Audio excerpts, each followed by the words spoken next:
In this video, I'm going to be showing you Zed, which is a powerful open source editor. They just recently released something called Agent Client Protocol. It's a new open source standard, and what it allows you to do is to integrate different agent harnesses directly from the major labs. Think things like Claude, Codex, or Gemini CLI. One of the nice things with this, and where it is a little bit of a game changer, is you can, with your pre-existing subscription to those different services, directly integrate them within Zed. If you want to have both Claude Code, or say if you want to have Claude Code 1 month and then Codex the next month, you can keep the same editor but swap between these different model harnesses. As new models come out, they're constantly leapfrogging one another. Like for instance, if you want to use Gemini 3, you'll be able to swap to the Gemini CLI, or if you're like me and you generally prefer something like Claude Code, you can sort of use that as your daily driver and maybe just experiment or dabble in some of these other harnesses as well. And one of the great things with Zed is you can take the same powerful agent, but bring it in a professional IDE. It doesn't just have to live within a CLI. It can be sort of within the experience that I'd argue most people are probably most familiar with,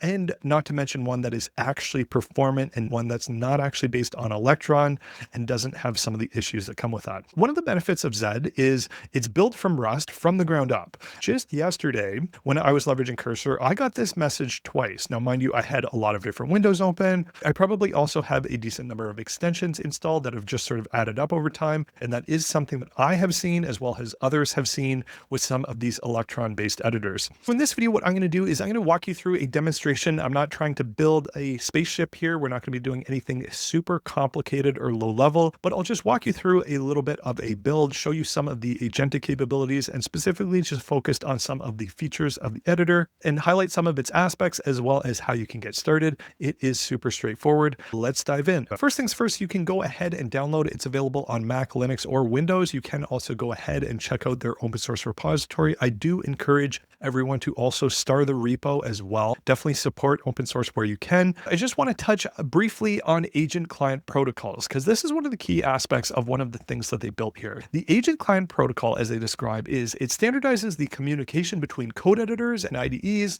and the respective coding agent that you want to use. And you might be wondering, okay, why actually leverage this technology? It is going to become very clear as I show you within the demonstration, but one of the key aspects of this is every new agent editor combination requires custom work. One of the things that you don't have to worry about is integration overhead, limited compatibility, as well as developer lock-in. If you want to try, say if Gemini 3 comes out this week and you want to use it, but you're sort of bound to having everything within something like Claude Code, this allows you to have a little bit more flexibility. So you can have the same environment of what's within Zed, but you can easily just swap to a different agent. And as well, if you want to use just the API keys of different providers outside of some of these agent harnesses, you can also leverage that, but that is a little bit of an aside from the overall agent client protocol. And the cool thing with agent client protocol is it's actually being adopted across even what you might consider competitors to Zed, things like Augie from Augment Code, as well as JetBrains and their family of IDEs. That's one of the things that I definitely appreciate with Zed, is there definitely is that culture and vibe of open source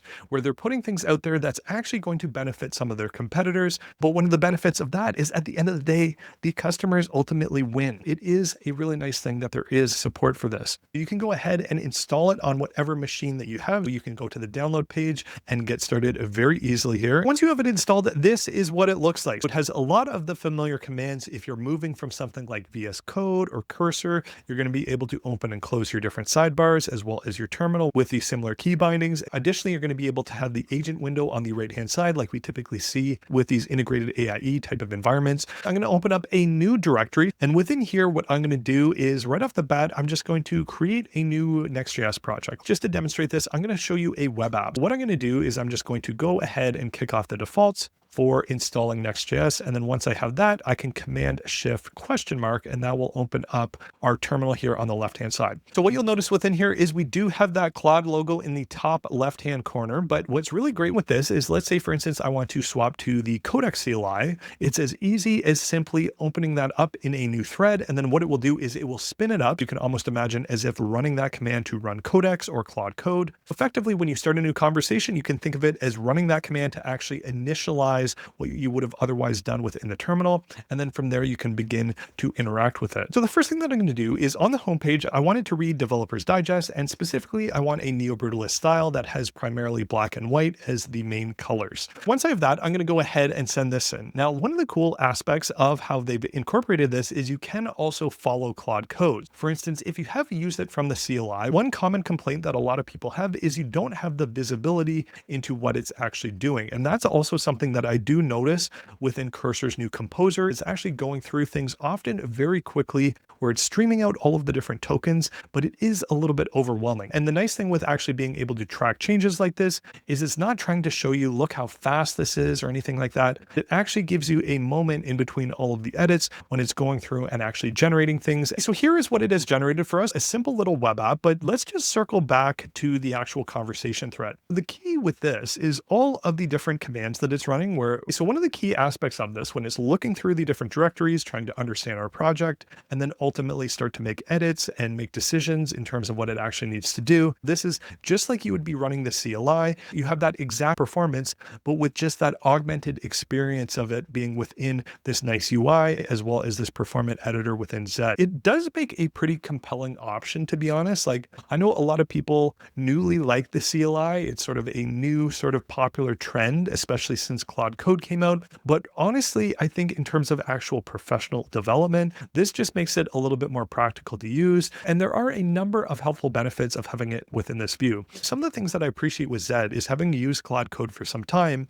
is there are a lot of really nice nuances and UX decisions in terms of how they actually brought this out. For instance, Claude Code, if you've leveraged it and you ask a task that requires, say, a complex plan, what it will do is it will go through that plan iteratively and go down that list. And how it works within here is we have this nice area where we have the plan within here, and we'll have all the different steps if there was a multi-step plan within here. And additionally, it will show you all the different files that were edited. And then you, similar to something like Cursor or one of these Copilot type of tools, you can go ahead and accept all of those changes just like that. Now, the other thing that I do want to mention with this is you can mention different files. If you specifically want to use different pieces of context, let's say I want to grab that page context, I can leverage that. You can also reference symbols. Where this is helpful is, let's say I want to reference something like the layout or the different props somewhere, or the different routes that might be set up. You can also reference threads, you can set rules, or you can also fetch from the internet as well. Now, additionally, within here, you do have the option to add in your own custom MCP servers. For instance, if I want to say, I want to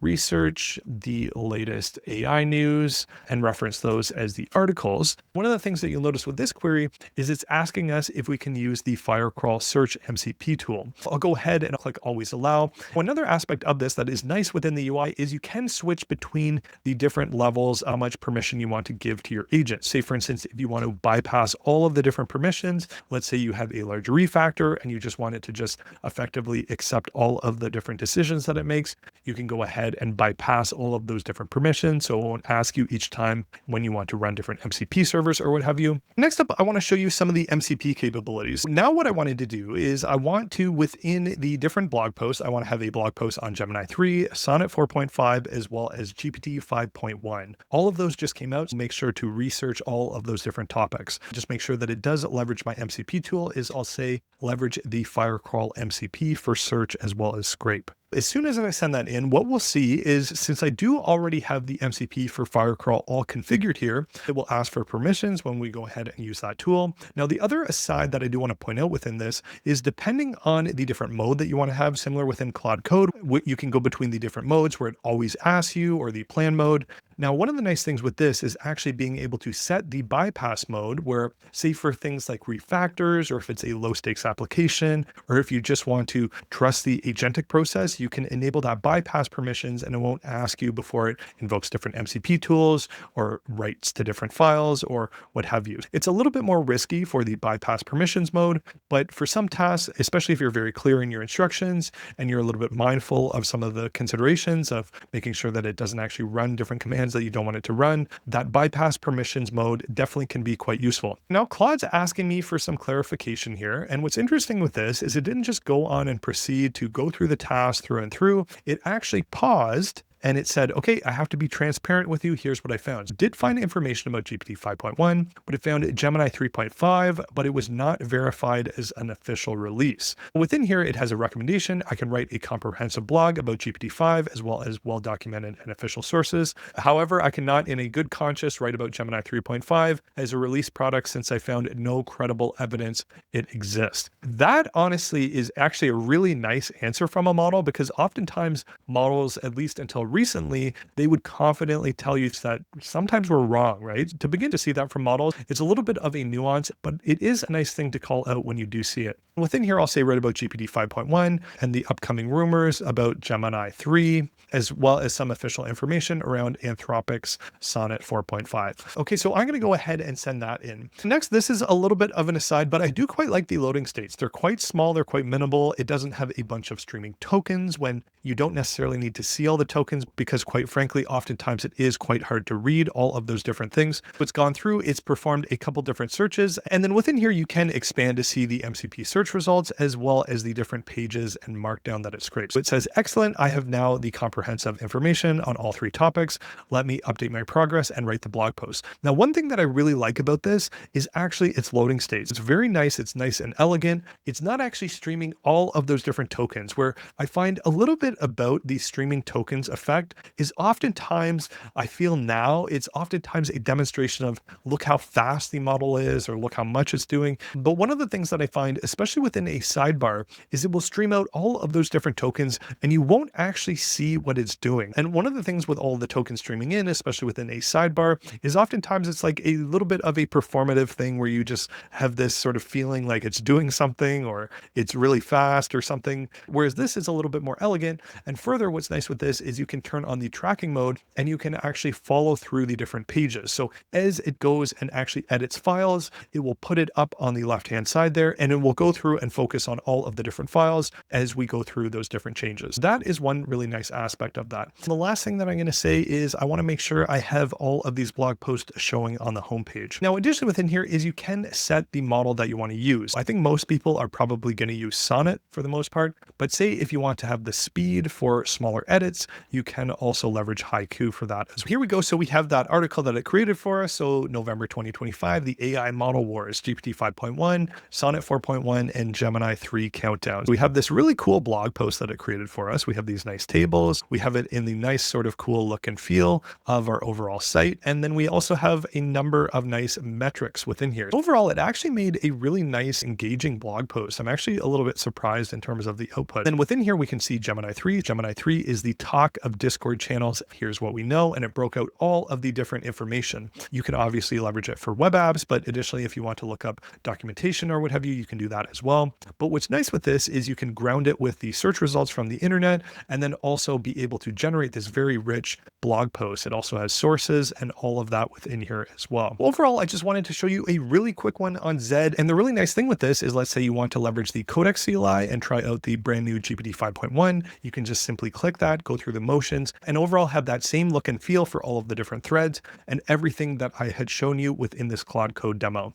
And additionally, let's say Gemini 3 comes out, you'll be able to just simply click that. It will open it up in a new thread. You'll have it within the nice rich editor view within Zed, and not to mention it's a very performant option like I mentioned. Overall, I definitely encourage you to check out Zed. It is a great option in terms of code editors, but otherwise, if you found this video useful, please like, comment, share, and subscribe. Otherwise, until the next one.